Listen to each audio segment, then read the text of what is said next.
El gobierno de los Estados Unidos ofreció una respuesta medida pero cargada de significado ante las críticas dirigidas por el presidente de Colombia, Gustavo Petro Urrego, en el marco de su intervención ante la Asamblea General de las Naciones Unidas. Un portavoz del Departamento de Estado, consultado por medios como El Tiempo, se limitó a expresar con una concisión que resonó más fuerte que cualquier diatriba: las acciones de nuestra delegación este martes hablan por sí mismas. Esta declaración, aparentemente simple, funcionó como la pieza clave que cerró cualquier interpretación sobre el gesto realizado horas antes. La salida deliberada de la sala de los representantes diplomáticos estadounidenses en el preciso momento en que el mandatario colombiano iniciaba su alocución. Este acto, ejecutado con una sincronización que no podía ser casual, fue leído de inmediato por la prensa internacional y los analistas como un mensaje no verbal de la más alta potencia. Una clara señal de desaprobación y distanciamiento frente al contenido que Petro estaba a punto de desplegar. El discurso del presidente colombiano se centró en un examen profundo y sin concesiones de la política antidrogas impulsada por la administración del entonces presidente Donald Trump, particularmente en lo concerniente a la relación bilateral con Colombia. Petro dedicó una parte sustancial de su tiempo en el podio global a refutar las acusaciones provenientes de Washington que sugerían que su gobierno había flaqueado en los compromisos adquiridos en la lucha conjunta contra el narcotráfico. Con datos en mano, argumentó que las acciones de su administración contaban una historia diferente, una de esfuerzo y resultados tangibles. Fue en este contexto donde esgrimió cifras contundentes, afirmando que los años 2023 y 2024, lejos de representar un retroceso, se habían consolidado como el periodo de mayores incautaciones de cocaína en la historia reciente del país, complementado con la extradición de más de 700 capos de narcotráfico hacia los Estados Unidos y diversas naciones europeas. Para Petro, la decisión de desertificar a Colombia por parte de la administración Trump no solo era injusta, sino que parecía desconocer esta realidad operativa sobre el terreno. Uno de los puntos más álgidos de su intervención, y que sin duda actuó como el detonante principal de la reacción estadounidense, fue su crítica frontal a las operaciones militares llevadas a cabo en el Caribe.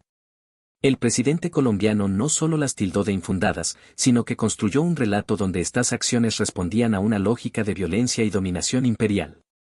Con un lenguaje directo y cargado de emotividad, aseguró que las potencias necesitan de la violencia para mantener su control sobre América Latina, para destruir cualquier posibilidad de diálogo soberano y para imponer su voluntad mediante la fuerza bruta.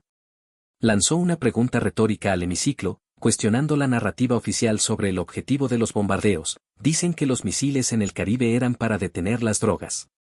Mentira, dicha aquí en este mismo sitio. En su lugar, presentó una imagen diametralmente opuesta, describiendo los ataques como actos de agresión contra la juventud más vulnerable de la región. Su apelación a una investigación internacional independiente sobre estos sucesos buscaba llevar el caso a un tribunal de opinión mundial, alejándolo de la narrativa bilateral que, a su juicio, siempre favorecía al más fuerte. Al especificar que los jóvenes fallecidos en estos incidentes no pertenecían a grupos criminales transnacionales como el Tren de Aragua, sino que eran simplemente jóvenes caribeños, posiblemente colombianos. Petro humanizaba su argumento y cargaba de contenido moral su reclamo. La crítica del mandatario no se detuvo en las acciones específicas, sino que se adentró en un terreno aún más espinoso al sugerir que la raíz del problema yace en una concepción de superioridad racial por parte de los líderes estadounidenses.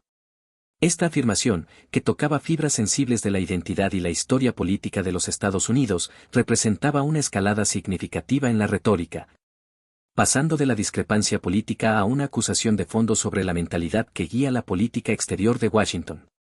Sostuvo que es esta presunción de superioridad la que conduce a decisiones erróneas, arrogantes y profundamente dañinas para las naciones que, como Colombia, se encuentran en la periferia de su esfera de influencia.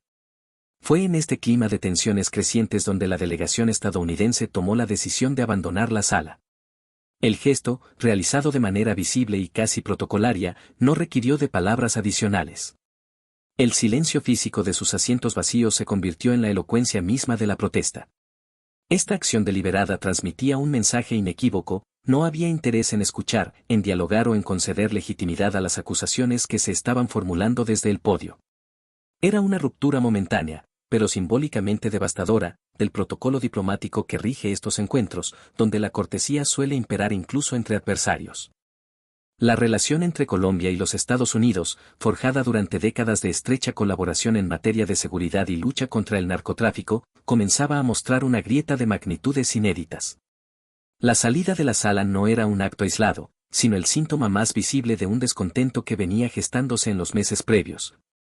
Conforme el gobierno de Petro impulsaba un cambio de rumbo en políticas domésticas e internacionales que, en ocasiones, chocaban frontalmente con los intereses estratégicos de Washington. La delegación estadounidense, al retirarse, dejaba claro que las reglas del juego estaban cambiando y que la tradicional condescendencia hacia el aliado sudamericano tenía un límite. El portavoz del Departamento de Estado, al ser presionado por los periodistas para que ofreciera una explicación más detallada, se mantuvo firme en su posición inicial.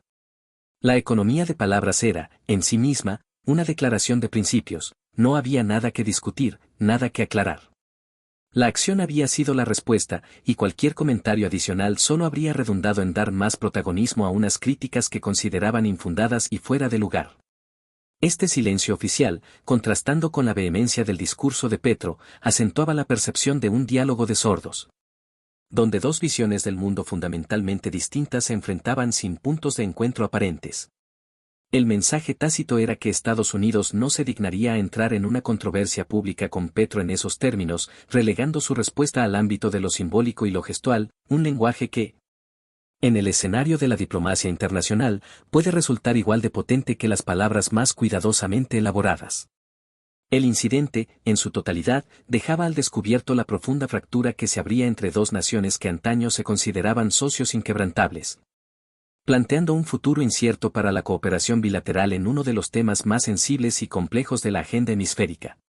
La escena quedó así grabada en los anales de la diplomacia latinoamericana, por un lado, un presidente denunciando con pasión lo que percibe como injusticias imperiales, por el otro, una potencia que responde con el elocuente silencio de una salida colectiva, un gesto que habló volúmenes sobre el estado de una alianza en crisis. Las repercusiones de este enfrentamiento verbal y gestual se extenderían mucho más allá de las paredes de la Asamblea General, generando un intenso debate sobre el futuro de la guerra contra las drogas, la soberanía de los estados latinoamericanos y los límites de la influencia estadounidense en la región en un mundo cada vez más multipolar.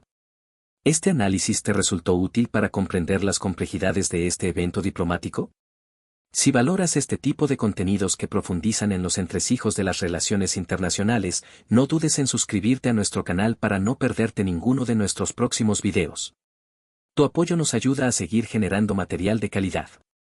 Además, nos encantaría conocer tu opinión. ¿Crees que la respuesta de Estados Unidos mediante el abandono del recinto fue una estrategia diplomática efectiva, o consideras que pudo haber sido contraproducente? Déjanos tus comentarios con tus impresiones y puntos de vista sobre este tema tan relevante para nuestra región.